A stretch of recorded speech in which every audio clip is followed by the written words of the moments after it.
I've traveled many parts of the world and I've done different religions, but I'd never heard of Eckankar. Eckankar found me, I would say.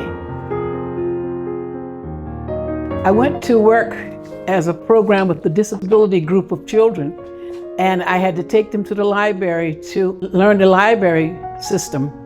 And I picked up a book randomly off a shelf. It says the name of all the gods. One name stood out was Hu, H-U. About 2 weeks later, I had to go to the airport at 4 o'clock in the morning, and the car stalled. 4 o'clock in the morning, I called the auto club. They said, oh, it'll be about 4 hours so we can get to you. And meantime, the guard at the airport is saying, you have to move your car, you have to keep the traffic moving because you can't stay here.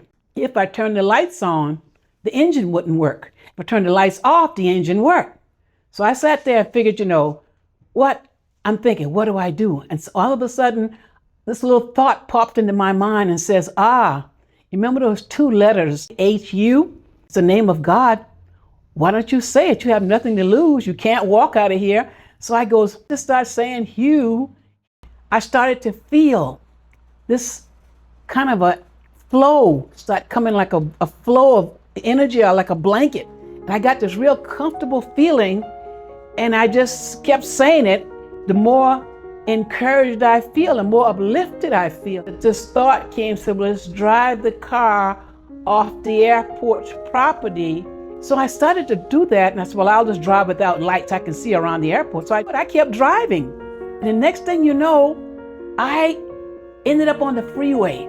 And as I said the word Hugh, I got so entranced in the feelings and the surroundings, and everything was going on, and it was just going, and I just kept saying that's all I was putting into it. And as I kept doing, I forgot all about I didn't have lights. So wonderful that I just kept going. And all of a sudden, I realized I'd driven almost 45 minutes to an hour.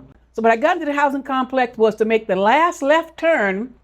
I made that left turn, and the engine stalled completely, wouldn't start back up. I'm in the middle of a left turn, and what happened, so I could see my house from where the turn was. So as I turned the left turn, the car just kind of coasted to my driveway and stopped. Wouldn't move another inch.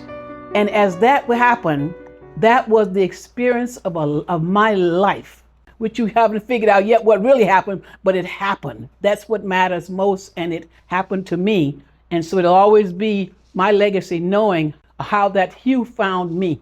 I stepped into the new dimension of 2000 with Eckankar, and I've been in Eckankar for quite some time, and I've never thought twice about ever thinking that's anything more, because it's everything I've ever wanted. It answers all my questions I had for years. I've asking that was validated.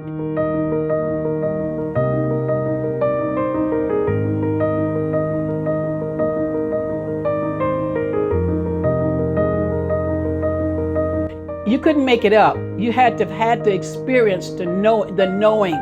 Because if you read it in a book, you could never believe it because it would be a doubt. When you have something this substantial that comes into your life out of nowhere, you hear it for the first time, and it did something happen in your life. And so it'll always be my legacy, knowing how that Hugh found me.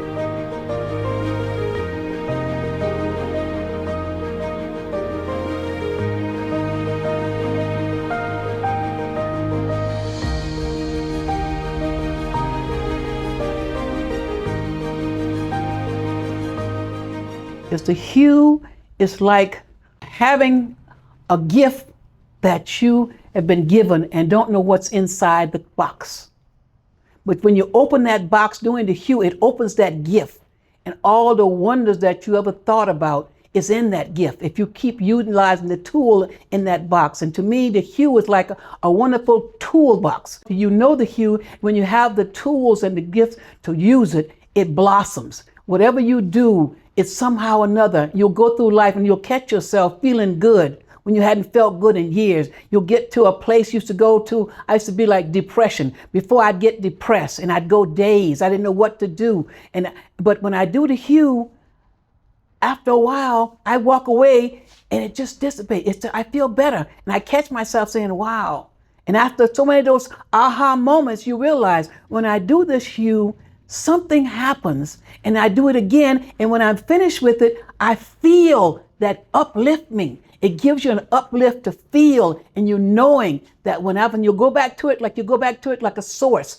I'm gonna do the hue because I know it'll make me feel better. I get depressed, I get upset, I get angry, but I overcome it and I move on. I'm not stuck there. And it teaches you how to not be so stuck. It teach you how to be, no matter what happened, I'm going to feel good. If nothing else, if I do it, it's going to show me a different way to think about it, a different way to handle it.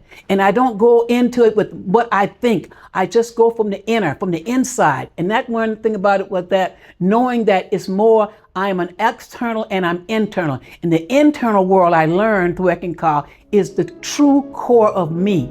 And that part about I am soul, I'm not my mind, I'm not my body. I am soul, a spark of God. And if I'm a spark of God, nothing else you can tell me about me except I'm a spark of God. So whatever happens in my outside, it's okay. I have that joy, that golden heart inside that'll always be forever thine.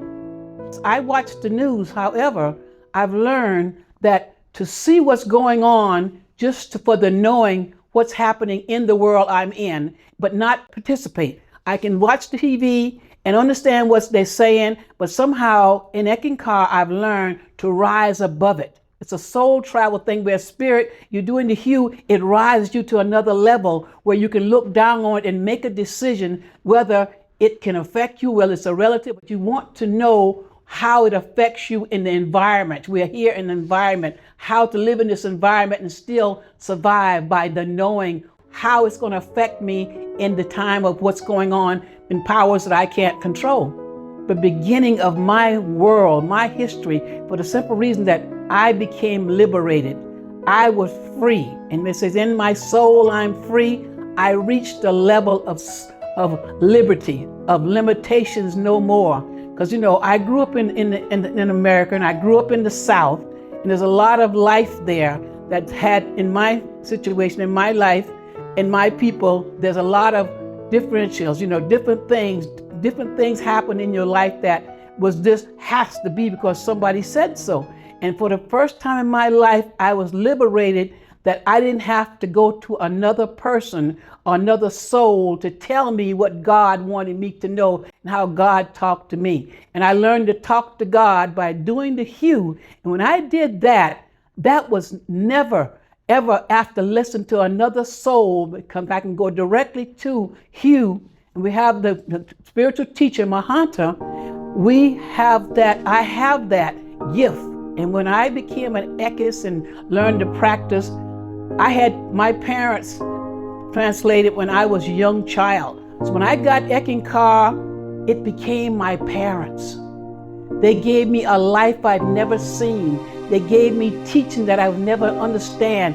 And as Eckankar was a parent to me over the years, growing up, the childhood I didn't get, I got because I was confidence. had knowing that whatever I think I know, and if I had a problem, I could do the hue, and that hue would somehow or another bring me to feeling okay. It's okay. We can get through this, and that has been my carriage for years. Just knowing how the power, it's nothing fantasy, but just finding that one nugget in life that you can hang on to no matter what happens. It's going to be there. And that's all I needed because I bet on my parents and, they weren't there. But when I bet on the hue, and we have the Mahanta, the spiritual guide, and it's here, it's there. And they're never worried. I teach my children, no matter what, if I translate today, you have the greatest insurance policy in the world. You have the hue, no matter what. Do the hue, no matter what happened. The hue is always going to be there. It's been there for thousands of years.